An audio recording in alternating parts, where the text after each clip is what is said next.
नमस्कार। इस देश को चलाने में देश के करदाताओं का बहुत बड़ा योगदान है, चाहे वो डायरेक्ट टैक्स हो, चाहे वो इनडायरेक्ट टैक्स हो। एक रिपोर्ट के अनुसार आज देश में 80 करोड़ लोगों को फ्री राशन दिया जाता है। ये तभी संभव हो पा रहा है जब देश के लोग टैक्स दे रहे हैं। फाइनेंशियल ईयर 2022 और 23 में लगभग 6.77 करोड़ लोगों ने इनकम टैक्स रिटर्न फाइल किया है, जिसमें से बहुत सारे ऐसे लोग हैं जो सिर्फ रिफंड के लिए ही इनकम टैक्स रिटर्न फाइल किए होंगे। एक्चुअल में उनकी टैक्स लायबिलिटी नील होगी, लेकिन इतना सब कुछ देने के बाद में टैक्स पेयर्स को कोई देश की तरफ से कोई अलग से सुविधा नहीं मिलती है। जितना लोग मेहनत करते हैं, अपनी इनकम बढ़ाते हैं, वो टैक्स पे की लिमिट में आ जाते हैं। इस तरह से इनकम टैक्स उनको देना पड़ता है, लेकिन सरकार की तरफ से इनकम टैक्स पेयर्स के लिए कोई फैसिलिटी या सुविधा नहीं है। मेरा सरकार से प्रस्ताव है कि देश के जो टॉप 100 टैक्स पेयर्स हैं उनको सरकार की तरफ से फ्री सिक्योरिटी देना चाहिए।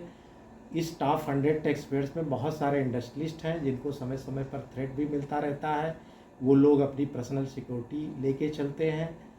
जहां हम देखते हैं कि देश के नेताओं को एक उल्टा पुल्टा स्टेटमेंट देने के बाद में सिक्योरिटी प्रोवाइड कर दी जाती है, जबकि टैक्स के रूप में उनका कोई कंट्रीब्यूशन नहीं होता है। वहीं इंडस्ट्रियलिस्ट को कोई सुविधा नहीं मिलती है।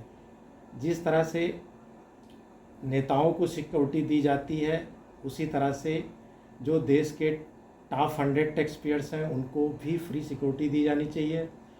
माननीय महामहिम राष्ट्रपति द्वारा देश के टॉप 100 टैक्स पेयर्स को साल में एक दिन निश्चित करके उनको डिनर पे या लंच पे इनवाइट करना चाहिए।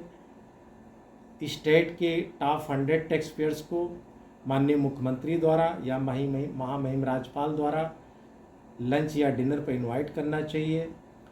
जो लोग 10 लाख रुपए से ज़्यादा सालाना टैक्स पे करते हैं उनका रेलवे में एक रिजर्वेशन का कोटा फिक्स होना चाहिए, इनकम टैक्स पेई कोटा, जिससे कि वो लोग प्रायोरिटी पे अपना रिजर्वेशन करा सकें। और इन चीज़ों को करने से टैक्स पेयर्स के अंदर एक सेंस ऑफ बिलोंगिंगनेस डेवलप होगा कि अगर हम टैक्स पे कर रहे हैं, देश को योगदान दे रहे हैं, तो देश भी हमारे बारे में सोच रहा है। अगर आप लोग मेरे इस प्रस्ताव या विचार से सहमत हैं तो इस वीडियो को ज़्यादा से ज़्यादा शेयर करिए, जिससे सरकार के सक्षम अधिकारियों तक पहुँचे और इस पर विचार किया जा सके। Thank you. जय भारत, जय हिंद।